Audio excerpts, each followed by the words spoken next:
புருஷன் இல்லாம கூட ஒரு பொண்ணால வாழ முடியும்.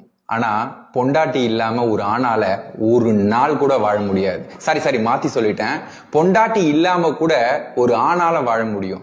ஆனா புருஷன் இல்லாம ஒரு பெண்ணால ஒரு நாள் இல்ல ஒரு நிமிஷம் கூட நிச்சயமா வாழ முடியாது. இப்படி ஆளுக்கு தகுந்த மாதிரி வாய்க்கு வந்த மாதிரி நாம பேசுறதுக்கு வேணா நல்லா இருக்கும். ஆனா நடைமுறையில அந்த வாழ்க்கை துணையை இழந்தவங்களுக்கு தான் அந்த வழி என்னன்னு தெரியும். எப்படிப்பட்ட மாவீரனா இருக்கட்டும், சிங்க பெண்ணா இருக்கட்டும், நான் வாழ்ந்து காட்ட முடியும்னு சொல்லலாம், வாழ்ந்து காட்டலாம். ஆனா ஏதோ ஒரு கட்டத்துல ஒரு துணையை தேடும். நம்மளை சுத்தி 1000 சொந்தம் இருந்தாலும் அந்த வாழ்க்கை துணை மாதிரி வராது. இது அந்த வழியை அனுபவிக்கிறவங்களுக்கு தான் தெரியும், வெளியே இருந்து பேசுறவங்களுக்கு தெரியாது. அதனால வாழ்க்கை துணை கூட இருக்கும் போதே சந்தோஷமா இருங்க, சரிங்களா? நம்ம வாழ்க்கை துணை நம்மளை விட்டு பிரிஞ்சுட்டா நம்மளை பெத்த தாய் தகப்ப கூட மதிக்க மாட்டாங்க. இதை நல்லா புரிஞ்சுக்கோங்க.